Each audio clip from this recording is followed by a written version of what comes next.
সাইদি সাহেবের ওয়াজ যখন আপনারা শুনবেন আমি শোনাবো ইনশাআল্লাহ। আল্লাহ আমাদের তৌফিক দান করে। জোরে বলে আল্লাহুম্মা আমিন।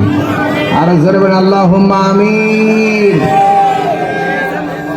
আমার বন্ধুগণ, রাসূল করিম সাল্লাল্লাহু আলাইহি ওয়াসাল্লাম 350 সাহাবীদেরকে নিয়ে আল্লাহ রাব্বুল আলামিনের নবী বিশ্ব নবী মদিনার মাটি দিয়ে হেঁটে যাচ্ছেন। হঠাৎ করে দেখা গেল আসরের নামাজের সময় হয়ে গেছে। নবীজির সাহাবীরা বললেন, ইয়া রাসূলুল্লাহ, ইয়া হাবিবাল্লাহ, এই মুহূর্তে আমাদের এখন নামাজের প্রয়োজন, নামাজ পড়তে হবে, কারণ ওয়াক্ত মতো নামাজ পড়া ফরজ আইন। চিল্লায় কোন ঠিক কিনা? কোন মুসলমান যদি ওয়াক্ত মতো নামাজ না পড়ে আসরের নামাজ মাগরিবে পড়ে, কঠিন কালে ও নামাজ হওয়ার সম্ভাবনা নাই। নবীর সাহাবীরা বললেন, ইয়া রাসূলুল্লাহ, নামাজ পড়তে হবে। নবীজি বলেছেন, ও সাহাবীরা, নামাজের জন্য প্রস্তুতি গ্রহণ করো। সাহাবীরা বললেন, ইয়া রাসূলুল্লাহ, আমাদের ওযুর প্রয়োজন, ওযু করতে হবে। আল্লাহ রাব্বুল আলামিন ওযুর ব্যাপারে কোরআন শরীফের মধ্যে তথ্য দিয়েছেন। চিল্লায় বলেন কথা ঠিক কিনা? আল্লাহ রাব্বুল আলামিন বলেন, ইয়া আইয়ুহাল্লাযীনা আমানু ইযা কুনতুম ইলাস সালাতি ফাগসিলু উজুহাকুম। আল্লাহ রাব্বুল আলামিন বলেন, ঈমানদারেরা, যখন তোমরা নামাজের জন্য ইরাদা করো তখন তোমরা কি করো? তোমাদের ওযুর প্রয়োজন, ওযু করো। গোসলের প্রয়োজন হলে গোসল করো। আর গোসল করতে গিয়ে ওযুর ব্যাপারে আল্লাহ 4টা ফরজ দিয়েছেন। আমার ভাইরা, ওই দিকে যাচ্ছি না। আল্লাহ নবী জনাবে মুহাম্মদ রাসূলুল্লাহ সাল্লাল্লাহু আলাইহি সাল্লাম বললেন, সাহাবীরা, ওযু করে তোমরা প্রস্তুতি গ্রহণ করো। সাহাবীরা মসজিদের কিনারায় গিয়ে দেখেন, মসজিদের কিনারায় কোনো পানির ব্যবস্থা নাই। সাহাবীরা বললেন, ইয়া রাসূলুল্লাহ, কোনো পানির ব্যবস্থা নাই। সাহাবীরা বললেন, ইয়া রাসূলুল্লাহ, কোথা থেকে ওযু করব? নবীজি বললেন, দেখো কোথাও পানি পাওয়া যায় কিনা। অনেক সময় আমাদের মসজিদ আঙ্গিনায় কারেন্ট না থাকার কারণে পানি পাওয়া সম্ভব হয় না, ঠিক কিনা বলেন? নবীজি বলেছেন, দেখো কোথাও পানির ব্যবস্থা আছে কিনা। সাহাবায়ে কেরাম রিদওয়ানুল্লাহি তাআলা আজমাইন বলেন, পানির ব্যবস্থা নাই। নবীজি বললেন, দেখো মসজিদের ভিতরে প্রবেশ করো, কোনো জাগ খুঁজে পাওয়া যায় কিনা। অনেক সময় মসজিদে মেহরাবের মধ্যে ইমাম সাহেবের জন্য জাকের মধ্যে পানি রাখা হয়। আসতে বলেন না কেন, ঠিক কিনা? আল্লাহ নবীজি বলেছেন, মসজিদের ভিতরে প্রবেশ করো। সাহাবায়ে কেরামরা মসজিদের ভিতরে প্রবেশ করলেন। দেখেন ছোট্ট একটা জাগ দেখা যায়, জাকের তলায় সামান্য একটু পানি দেখা যায়। এক সাহাবী বললেন, ইয়া রাসূলুল্লাহ, জাগ পাওয়া গেছে কিন্তু জাকের মধ্যে তেমন পানি নেই, অল্প একটু পানি আছে। এই পানি দিয়ে একজন সাহাবীর হাতের কবজি পর্যন্ত ধৌত করা হবে না। আল্লাহ নবী বলেছেন, আমার সাহাবীরা, ওই পানি দিয়ে তোমরা সবাই ওযু করতে শুরু করে দাও। একজন নয়, দুইজন না, সন্ধ্যাবেলায় টেনে টেনে টেনে টেনে যখন নিজের কাছে নিয়ে আসে, ঠিক আপনার সময় শেষ হয়ে যাবার সাথে সাথে আল্লাহ টেনে টেনে নিয়ে আসবে। সুতরাং যেদিকেই চলো, আমার আল্লাহ ডাক দেবেন, আল্লাহ তাদওয়াউ ফিল মিজান, মেপে মেপে মেপে মেপে আমি আল্লাহ প্রতিষ্ঠা করার জন্য আমি মানদণ্ড বানিয়েছি। আমার ভাইরা, সুতরাং এখানেই শেষ নয়। কোরআনে কারীম জানিয়েছেন, আল্লাহ রাব্বুল আলামিন ডাকতে বলে, বান্দা, শুধু এখানেই আমি শেষ করি নাই, যেখানেই থাকো, যে অবস্থায় থাকো, আমি আল্লাহ কিন্তু তোমার খোঁজ খবর রাখি। কথা বলেন না কেন? আমার ভাইরা, এখন যেখানে আমরা বসে আছি, এই খোঁজ খবর দুনিয়ার কারো কাছে না, যদি থাকে একজনের কাছে আছে। তিনি কে?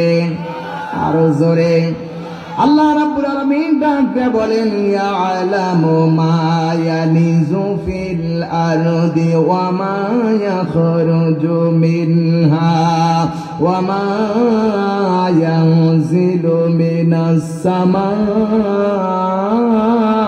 ওয়া মা ইয়ারুজু ফিহা ওয়া হুয়ার রাহিমুল গফুর।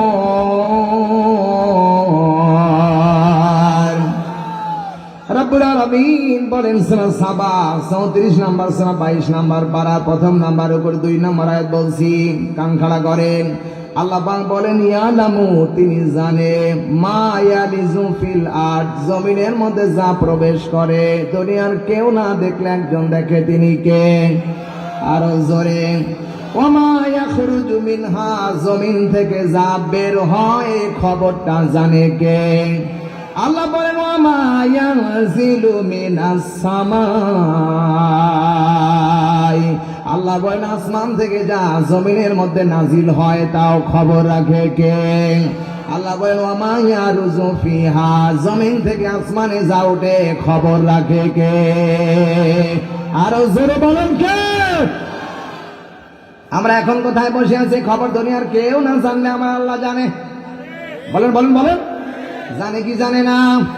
তাই যদি না হতো আমি কোথায় আছি কি অবস্থায় আছি এটা যদি আল্লাহ না জানতেন, আমার মনে হয় ইব্রাহিম আলাইহিস সালাম ওই নমরুদের আগুনে পুড়ে ভস্ম হয়ে যেতেন। বলেন বলেন, আল্লাহ যদি না জানতেন আমার মনে হয় হযরত মুসা নবী দুনিয়া পার হতে পারতেন না। মুসা নবীকে ফেরাউন মেরে শেষ করে দিত।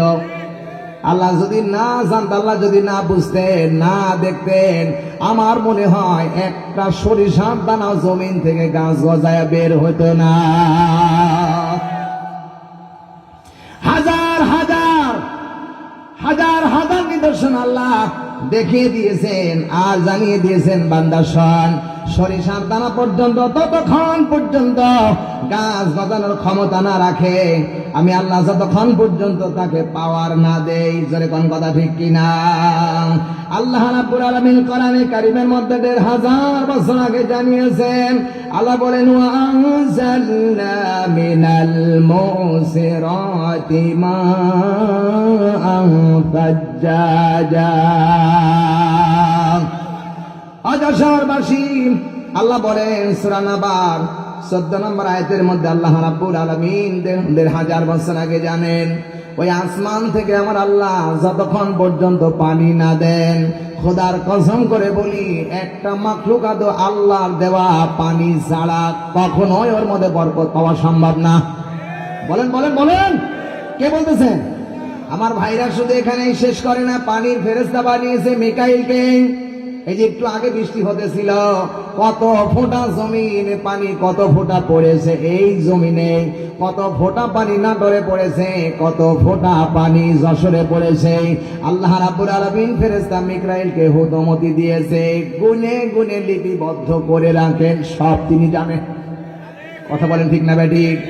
সুতরাং কোরআনে কারীম জানিয়েছে, আমি আল্লাহ ডাইরেক্ট বলতেছি আসমান থেকে যত ফোঁটা পানি পড়ে তাও আমি জানি, কত ফোঁটা পানি জমিনের থেকে উঠে যায় তাও আমি জানি। আমি যদি পানি গর্তের মধ্যে নামায় আনে কে আছে পানি দিতে পারে? রাব্বুল আলামিন বলেন কুল আরাআইতুম ইন আসবাহা মাউকুম গাওরান ফামান ইয়াতিকুম বিমাইম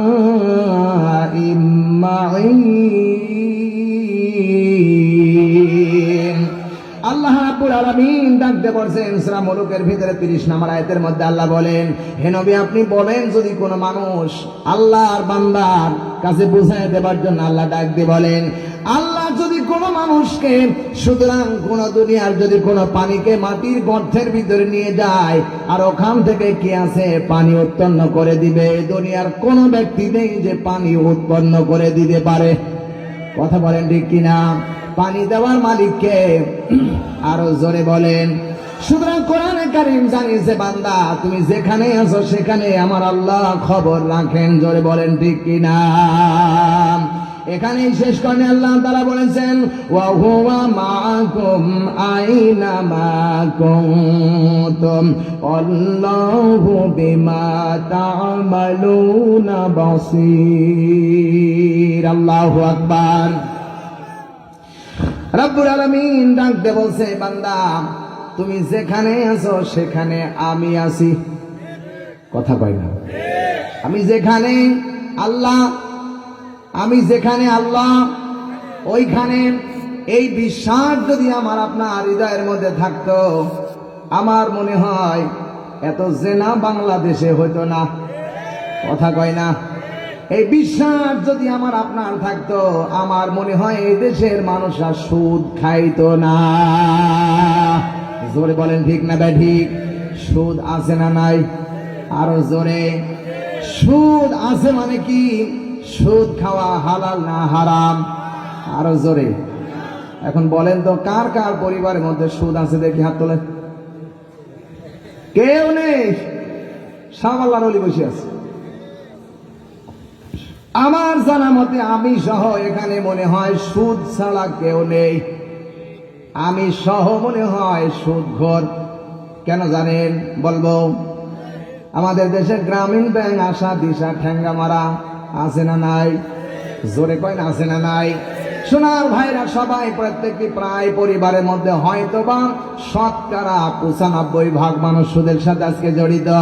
আমি হুজুরও বাকি নেই, কারণ আমি যখন বাংলাদেশের বিভিন্ন প্রান্তরে দাওয়াতের জন্য কোরআনের কথা বলার জন্য যাই, এমন বাড়িতে আমারে খাবার দেওয়ার ব্যবস্থা করেছে ওই এলাকার পাক্কা সুদখোর। কথা কয় না ঠিক কিনা? আমি যাবার পরে একবার বলিনি ভাই কোথা থেকে খাবার দিলেন, কি খাবার, হালাল না হারাম? আমি ঢপ ভরে খেলাম।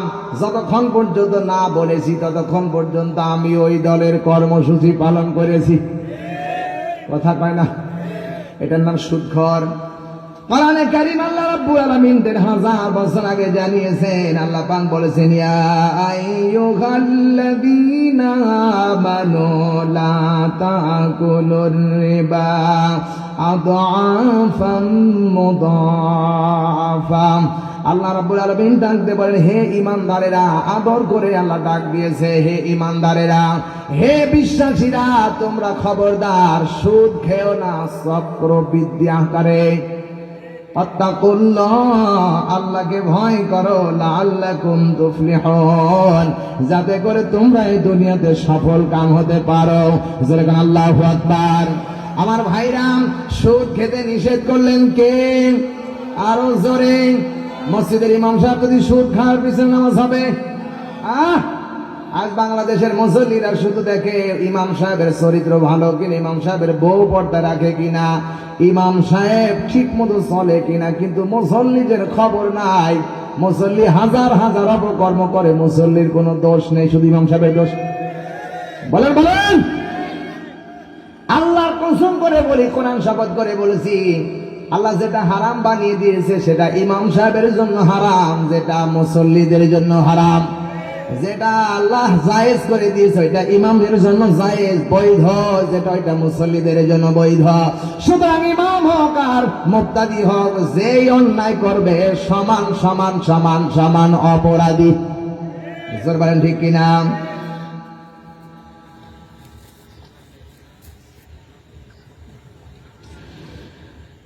আল্লাহ রাসূলকে কোরআন থেকে দিয়েছেন সেইটা শুনতে চায়। সুদের বিষয়, সুদের ছোট গোনা কি, রোজা থেকে সুদখোর বাড়িতে ইফতার করা যাবে কি, সুদখোর যদি আজান দেয় তাহলে আজান হবে কিনা। প্রিয় ভাই সাহেব, নাম্বার 1 আমি এক কথায় জবাব দিয়েছি। আল্লাহ যেটা অবৈধ করেছেন সেটা ইমাম সাহেবের জন্য অবৈধ, মুক্তাদির জন্য অবৈধ। আল্লাহ যেটা বৈধ করেছেন এটা মুক্তাদির জন্য বৈধ, ইমাম সাহেবের জন্য বৈধ।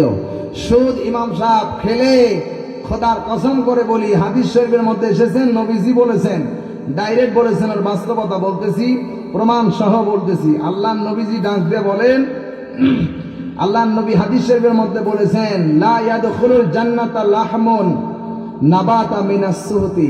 বিশ্বনবী বলেন, যার গোশতটা হারামের টাকা দিয়ে তৈরি করা, ও কোনদিনই আল্লাহর জান্নাতে যাবে না, কোনদিনই আল্লাহর জান্নাতে যাবে না। লা, হাদিস শরীফের মধ্যে ভাষা এসেছে লা ইয়াদখুলুল জান্নাতা, আল্লাহ লা দিয়েছে আগে, কখনোই যাবে না, জান্নাতে যাবে না। এখানেই শেষ নয়, হাদিসের মধ্যে আরো বলেছেন, হযরত আবু বকর সিদ্দিক রাদিয়াল্লাহু তাআলা আনহু হাদিস থেকে বর্ণনা করেছেন, ক্বালা লা ইয়াদখুলুল জান্নাতা জাসাদুন গুদিয়া বিল হারাম, যেই বংশস্থ এবং রক্ত হাড্ডি যেগুলো সুদ দিয়ে গঠন করা হয়, অবৈধ দিয়ে গঠন করা হয়, সেটা কোনোদিনই আল্লাহর জান্নাতে প্রবেশ করবে না। জোরে বলেন ঠিক কিনা? সুতরাং আমার উদারত আহ্বান জানাতে চাই, সুদ ছেড়ে দেওয়া লাগবে, ব্যবসা হালাল, এটাকে গ্রহণ করা লাগবে। আজ আমরা যারা এসেছি, আল্লাহ বলেছেন, ইয়া আইয়ুহাল্লাযীনা আমানু লা তুহাররিমু তাইয়্যিবাত, আল্লাহ বলেছেন তোমরা যেটা আল্লাহ হালাল করেছে সেটা হারাম করো না। আল্লাহ পাক বলেন যদি তোমরা ঈমানদার হও, যেটা আল্লাহ হালাল করেছেন এটা হালাল করে নাও, যেটা হারাম করেছেন এটা হারাম জানো। নবীজি এর পরেও বলেন, কোরআনে কারীম দিয়ে আল্লাহ ডাক দিয়ে বলেন, কুলু মিম্মা রাযাকাকুমুল্লাহু হালালান তাইয়্যিবা। হে ঈমানদার, আল্লাহ তাআলা বলেন, কুলু তোমরা ভক্ষণ করো, রাযাকাকুমুল্লাহু হালালান তাইয়্যিবা, আল্লাহ যে রিজিক দিয়েছে ওখান থেকে হালাল এবং পবিত্র। কথা কয় না রে, কথা কয় না। হালাল এবং পবিত্র এটা যদি কেউ না খায়, আল্লাহর কসম করে বলি, যদি কেউ ইমাম সাহেব না যেই মসজিদে সেজদা দেবে, কারো ইবাদত আল্লাহর দরবারে কবুল হবে না। বিশ্বনবী ডাক দিয়ে বলে, কোন মানুষ যদি 10টা টাকা দিয়ে একটা কাপড় কিনে আর ওর মধ্যে 1টা টাকা যদি হারামের টাকা থাকে, ওই কাপড় দিয়ে যতদিন পর্যন্ত আল্লাহকে সেজদা দেবে, একটা সেজদাও আল্লাহর দরবারে কবুল হবে না। এখন বিচার বলছেন আপনি ভাইয়ের আমার, আজান দিতে পারবে কিনা মসজিদের ইমামতি যারা করবে তারা হবে ন্যায় পরায়ণ? কথা বলেন ঠিক কিনা? যারা আজান দেবে তারাও হবে ন্যায় পরায়ণ। তবে হ্যাঁ, ইমাম সাহেব আর মুসল্লির মধ্যে পার্থক্য হলো রাত আর দিন, যেমন তেমন, ঠিক কিনা? কারণ ইমাম সাহেব হচ্ছে মসজিদের নেতা। ইমাম সাহেবের চরিত্র যদি ভালো না থাকে, মুসল্লির চরিত্র কেমনে ভালো হবে বলেন? এদের ইমাম সাহেবকে আগে পরিষ্কার হওয়া লাগবে। ইমাম সাহেব যদি সুদ খায়, মুসল্লিদের কোনদিন বলতে পারবে না সুদ খেয়ে না। আগে ইমাম সাহেবকে পবিত্র হওয়া লাগবে। আমি যদি আমার বাবাকে মাকে ভাত না দেই, আমি কি বলতে পারবো বাবা ভাত দে? এদের ইমামকে অবশ্যই পবিত্র হওয়া লাগবে এবং মুয়াজ্জিন সাহেবকেও পবিত্র হওয়া লাগবে। আমার বন্ধুগণ, আমার ভাইরা, সুদ ঘরের বাড়িতে রোজা রাখার পরে খাওয়া তো দূরের কথা, ও তো আল্লাহর আইনই মানে না, ওর সাথে কোনো সম্পর্কই নাই। যে আল্লাহর আইন মানে না, তার সাথে কোনো সম্পর্ক আমার নেই। আল্লাহর আইন যে মানে, তার সাথে মুসলমানের সম্পর্ক হবে। চিল্লায় গান ঠিক কিনা? আপনি যেখানেই থাকেন, যে অবস্থায় থাকেন, সুদ খান আর না খান, আমার আল্লাহ আপনার কিন্তু ব্যাপারটা খবর রাখে। জোরে গান ঠিক কিনা? কোরআনে কারীম জানিয়েছেন, আল্লাহ বলেন, হুয়াল আউয়ালু ওয়াল আখিরু ওয়াজ যাহিরু ওয়াল বাতিন ওয়া হুয়া বিকুল্লি শাইইন আলীম। অবিশ্বাসী মুসলমানেরা, রাব্বুল আলামিন ডাক দিয়ে বলেন, আগে কি হয়, পরে কি হয়, গোপনে কি হয়, প্রকাশ্যে কি হয়, আমার আল্লাহ সব বিষয়ে ক্ষমতাবান, তিনি দেখেন। আরো জোরে। তাহলে কে গোপনে সুদ খায় আর কে গোপনে ভালো কাজ করে, এটা দুনিয়ার কেউ না জানলেও জানে একজন, তিনি কে? আরো জোরে। এ বিশ্বাস আমাদের আছে।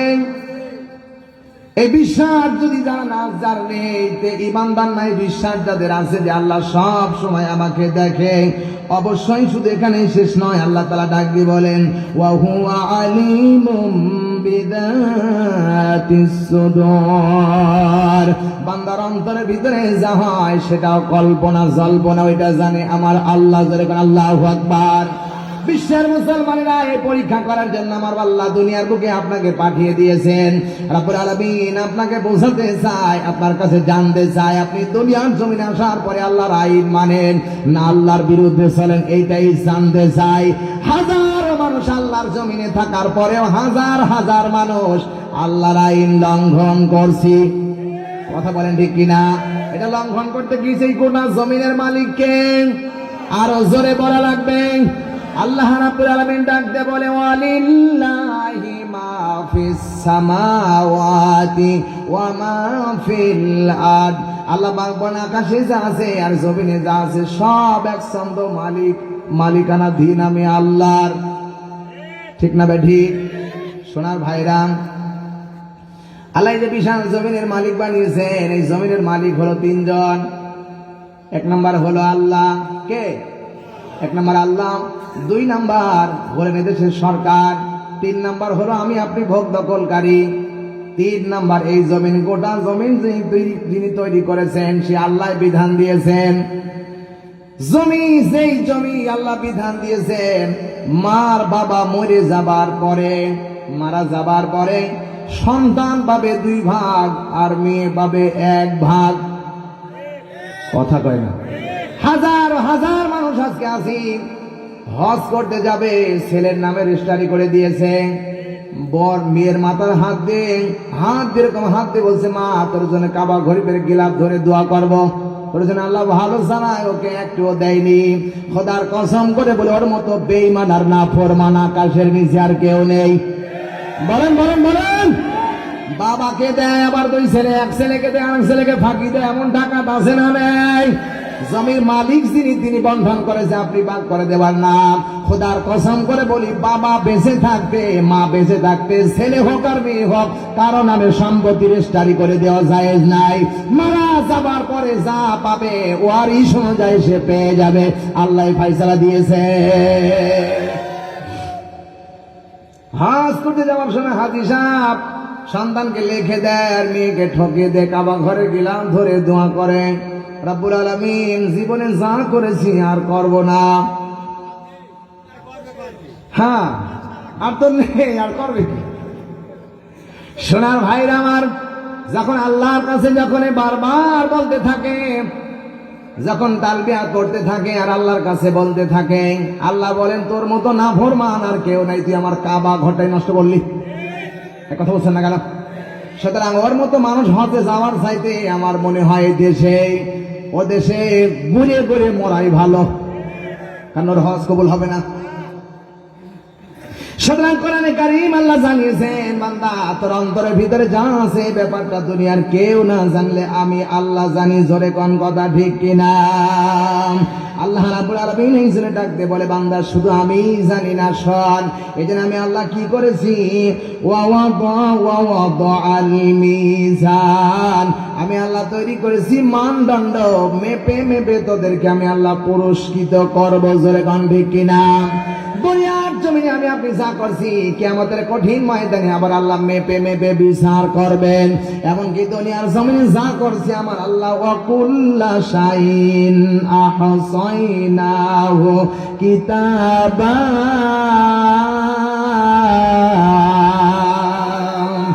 রব্বুল আলামিন ১,৫০০ বছর আগে জানিয়েছে, বান্দা যা তুমি করো আমি আল্লাহ গুনে গুনে লিপিবদ্ধ করেছি।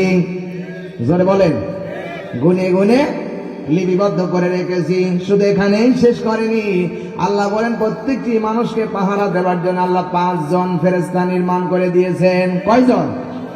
আল্লাহ বলেন, ১ হলেন পানির ফেরেশতা, ২ হলো খাদ্যের ফেরেশতা, ৩ হলো বাতাসের ফেরেশতা, ২ নাম্বার ৩, ৪ নাম্বার কেরামান, ৫ নাম্বার কাতিবিন।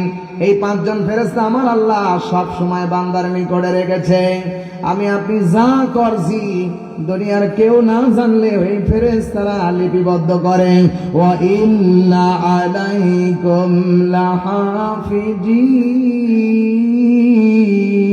লাহাফিজিন কিরামান কাতিবিন ইয়ালামুনা মা তাফআলুন। যশোরবাসী বিবেক দিয়ে কান খাড়া করে শোনা লাগবে। রব্বুল আলামিন ডাকতে বলতেছে, বান্দা আমি তোকে পাহারাদার নিযুক্ত করে রেখেছি। যেই পাহারাদার ফেরেশতা, এই ডান কাঁধে একজন আর বাম কাঁধে একজন। মানুষ যদি পানির নিচে ৭ তাবক পানির নিচেও যদি কোনো অপকর্ম করে, সেটাও আমার ফেরেশতারা গুনে গুনে খুঁটে খুঁটে লিপিবদ্ধ করে। জোরে বলেন কথা ঠিক কিনা? আমার আপনার নেকি বদি আল্লাহ ওজন করবে কিয়ামতের কঠিন ময়দানে। ১,৫০০ বছর আগে আল্লাহ জানিয়েছে, বান্দা একটু ভালো করে শুনে রাখো। ফাআম্মা মান তাকুলাত মাওয়াজিনুহু ফাহুয়া ফি ঈশাতির রাদিয়া ওয়া আম্মা মান খাফফাত মাওয়াজিনুহু ফাউম্মুহু হাওিয়া ওয়া মা মাহিয়া নারুন হামিয়া। জোরে বলেন কথাটা কার? আরো জোরে বলেন।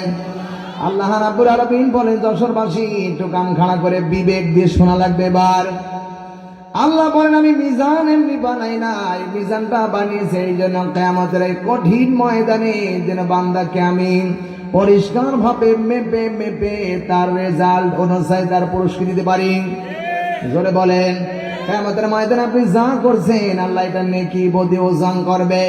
কঠিন ওই ময়দানে যার নেকের পাল্লা ভারী হয়ে যাবে সে আনন্দের সাথে জান্নাতের দিকে রওনা করবে, আর যার নেকের পাল্লা হালকা হয়ে যাবে সে হাবিয়ায় প্রবেশ করবে। জোরে বলেন ঠিক কিনা? ও যশোরবাসী, এখন হাবিয়া কাকে বলে একটু চিন্তা ফিকির করেন। বিশ্বনবী মোহাম্মদ রাসূলুল্লাহ মদিনার মাটিতে মসজিদ নববীর পাশে বসা, হাজার হাজার সাহাবীদেরকে নিয়ে বসা। হঠাৎ করে দেখা গেল কানের ভিতরে একটা আওয়াজ বাজতেছে, বিশাল একটা আওয়াজ। নবীজি সাহাবীদেরকে ডাকতে বলে, সাহাবীরা বলো তো দেখি কিসের আওয়াজ বাজে, তোমরা কি জানো? সাহাবীরা বলেন, ইয়া রাসূলুল্লাহ, ইয়া হাবিবাল্লাহ, আমরা জানি না। বিশ্বনবী ডাকতে বলছেন, সাহাবীরা আজ থেকে ওই যে নারুন হামিয়া, জাহান্নামের প্রজ্বলিত আগুন, ওই জাহান্নামের মধ্যে আল্লাহ 70,000 বছর আগে একটা পাথর ছেড়ে দিয়েছিল। 70,000 বছর পরে পাথরটা গড়ে গড়ে জাহান্নামের তলিতে পৌঁছে গেল। বিবেকবান মানুষ যারা বসে আছেন, তাহলে জাহান্নামের গভীরতা কত বড়। এখানে যদি 5 তলা বিল্ডিং থেকে একটা তুলার বস্তা ছেড়ে দেন আর একটা পাথর ছেড়ে দেন, আমার মনে হয় তুলার বস্তাটা জমিনে আগে আসবে না পাথর আগে আসবে? কোনটা আসবে? নবীজি পাথরের কথা বললেন, আর চেক দেখে দেখে সাহাবীদেরকে বলেন, সাহাবীরা আজ থেকে 70,000 বছর আগে আল্লাহ জাহান্নামের মধ্যে পাথর ছেড়ে দিয়েছে। 70,000 বছর পরে ওই পাথরখানা গড়ে গড়ে জাহান্নামের তলিতে পৌঁছে গেল। আমার ভাইরা, কিয়ামতের এই কঠিন ময়দানে যদি আমার আপনার নেকির পাল্লা ওজন না হয়ে যদি হালকা হয়ে যায়, আর আল্লাহ যদি আমাকে জাহান্নামের আসামি বানিয়ে দেয়, আমার মতো 3 হাত 3.5 হাত করি জাহান্নামের মধ্যে ছেড়ে দেওয়ার সাথে সাথে একদিন নয় 2 দিন নয়, অন্তত 70,000 বছর লাগবে জাহান্নামের তলিতে পৌঁছাইতে। জোরে বলেন ঠিক কিনা? আমার ভাইরা, 70,000 বছর যখন লাগবে, আল্লাহ এই জাহান্নামের আগুন সম্পর্কে নবীজিকে জানিয়েছে। নবীজি বলেন পরে, আমার ভাইরাম,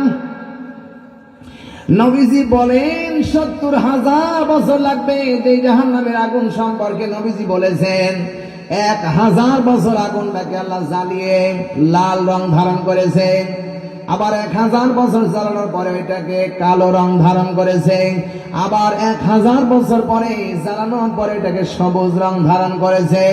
ওই জাহান্নামের ভিতরে এত গভীর আগুন যে আগুন এই দুনিয়ার আগুনের চাইতে 70 ভাগ বেশি পাওয়ার। কথা বলেন ঠিক কিনা? এই আগুনের ভিতরে বিশ্বনবী বলেন, যদি কারো নেকির পাল্লা হালকা হয়ে যায়, কিয়ামতের এই কঠিন ময়দানে আল্লাহ তাকে ছেড়ে দিবে। 70,000 বছর লাগবে জাহান্নামের তলিতে পৌঁছাইতে।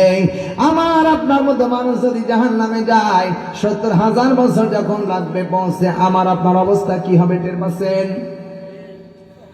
আল্লাহ কোরআনে কারিমের মধ্যে বলেছেন, ইন্নাল্লাযীনা কাফারু সাওফা নুসলিহিম নার ওয়া কুল্লামা নাদিজাত জুলুদুহুম বাদদালনা জুলুদান গায়রাহা।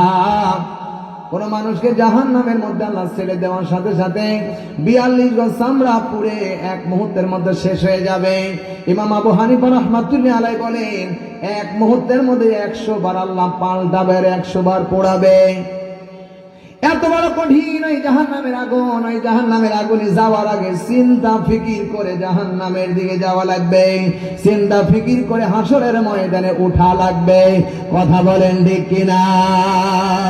আল্লাহ কিয়ামতের এই কঠিন ময়দানে সবাইকে উঠাবে, সুযোগ আল্লাহ কখনো কাউকে ছাড় দেবে না।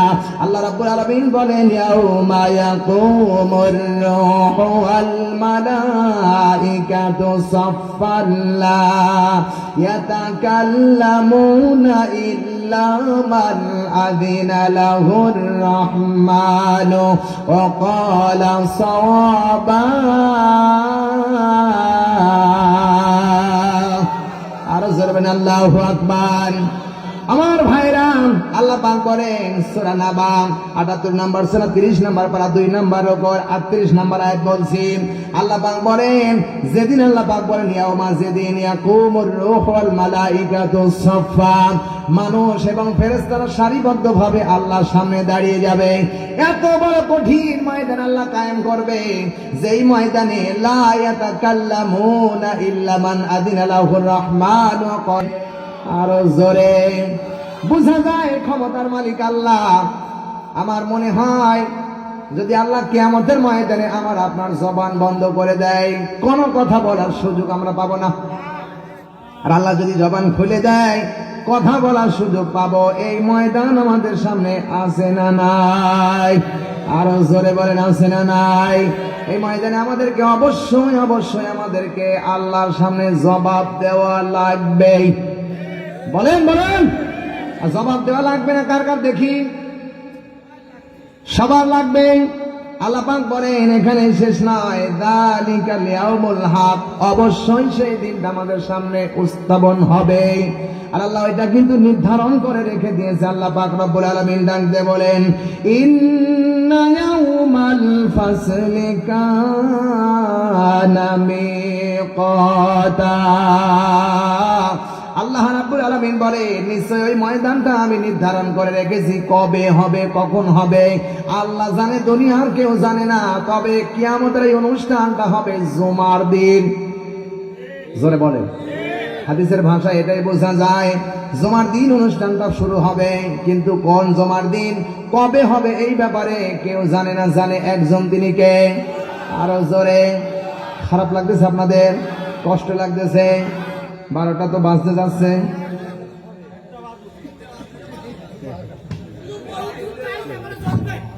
চলবে? সাইদি সাহেবের চলবে? সাইদি সাহেবের কথা শুনবেন আপনারা? হ্যাঁ, সাইদি হুজুরের কণ্ঠে, সাইদি হুজুরের কণ্ঠে শুনবেন আপনারা? দেখি কারা কারা শুনবেন, হাত তোলেন। লিল্লাহে তাকবীর।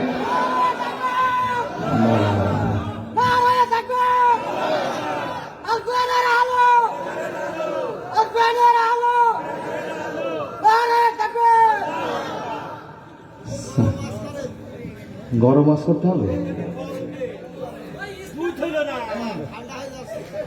ঠান্ডা হয়ে যাচ্ছে, গরম লাগবে ভাই। আমি তো চিল্লাতে পারবো না দাদা। চিল্লাবেন আপনারা? বলি আলহামদুলিল্লাহ, বলি আলহামদুলিল্লাহ। সাইদি সাহেবের ওয়াজ যখন আপনারা শুনবেন আমি শোনাবো ইনশাআল্লাহ। আল্লাহ আমাদের তৌফিক দান করে। জোরে বলে আল্লাহুম্মা আমিন। আর জোরে বলে আল্লাহুম্মা আমিন।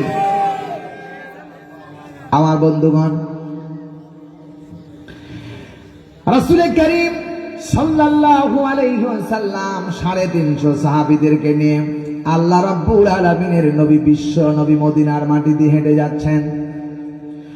হঠাৎ করে দেখা গেল আসরের নামাজের সময় হয়ে গেছে। নবীজির সাহাবীরা বললেন ইয়া রাসূলুল্লাহ, ইয়া হাবিবাল্লাহ, এই মুহূর্তে আমাদের এখন নামাজের প্রয়োজন, নামাজ পড়তে হবে। কারণ ওয়াক্ত মতো নামাজ পড়া ফরজ আইন। চিল্লায় কোন ঠিক কিনা? কোন মুসলমান যদি ওয়াক্ত মতো নামাজ না পড়ে আসরের নামাজ মাগরিবে পড়ে, কঠিনকালেও নামাজ হওয়ার সম্ভাবনা নাই। নবীর সাহাবীরা বললেন ইয়া রাসূলুল্লাহ, নামাজ পড়তে হবে। নবীজি বলেছেন ও সাহাবীরা নামাজের জন্য প্রস্তুতি গ্রহণ করো। সাহাবীরা বললেন ইয়া রাসূলুল্লাহ, আমাদের ওযুর প্রয়োজন, ওযু করতে হবে। আল্লাহ রাব্বুল আলামিন ওযুর ব্যাপারে কোরআন শরীফের মধ্যে তথ্য দিয়েছেন। চিল্লায় বলেন কথা ঠিক কিনা? আল্লাহ রাব্বুল আলামিন বলেন ইয়া আইয়ুহাল্লাযীনা আমানু ইযা কুনতুম ইলাস সালাতি ফাগসিলু উজুহাকুম। আল্লাহ রাব্বুল আলামিন বলেন ঈমানদারেরা, যখন তোমরা নামাজের জন্য ইরাদা করো তখন তোমরা কি করো? তোমাদের ওযুর প্রয়োজন হলে ওযু করো, গোসলের প্রয়োজন হলে গোসল করো। আর গোসল করতে গিয়ে ওযুর ব্যাপারে আল্লাহ 4টা ফরজ দিয়েছেন।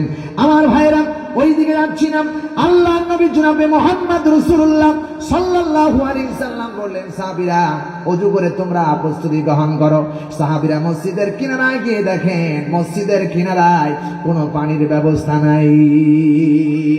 সাহাবীরা বললেন ইয়া রাসূলুল্লাহ কোনো পানির ব্যবস্থা নাই। সাহাবীরা বললেন ইয়া রাসূলুল্লাহ কোথা থেকে ওযু করব? নবীজি বললেন দেখো কোথাও পানি পাওয়া যায় কিনা। অনেক সময় আমাদের মসজিদের আঙ্গিনায় কারেন্ট না থাকার কারণে পানি পাওয়া সম্ভব হয় না, ঠিক কিনা বলেন? নবীজি বলেছেন দেখো কোথাও পানির ব্যবস্থা আছে কিনা। সাহাবায়ে কেরাম রিদওয়ানুল্লাহি তাআলা আজমাইন বলেন পানির ব্যবস্থা নাই। নবীজি বললেন দেখো মসজিদের ভিতরে প্রবেশ করো কোনো জাগ খুঁজে পাওয়া যায় কিনা। অনেক সময় মসজিদে মেহরাবের মধ্যে ইমাম সাহেবের জন্য জাকের মধ্যে পানি রাখা হয়। আসতে বলেন না কেন, ঠিক কিনা? আল্লাহ নবীজি বলেছেন মসজিদের ভিতরে প্রবেশ করো। সাহাবায়ে কেরামরা মসজিদের ভিতরে প্রবেশ করলেন, দেখেন ছোট্ট একটা জাক দেখা যায়, জাকের তলায় সামান্য একটু পানি দেখা যায়। সাহাবী বললেন ইয়া রাসূলুল্লাহ জাক পাওয়া গেছে কিন্তু জাকের মধ্যে তেমন পানি নেই, অল্প একটু পানি আছে। এই পানি দিয়ে একজন সাহাবীর হাতের কবজি পর্যন্ত ধৌত করা হবে না। আল্লাহ নবী বলেছেন আমার সাহাবীরা ওই পানি দিয়ে তোমরা সবাই ওযু করতে শুরু করে দাও। একজন নয়, দুইজন না,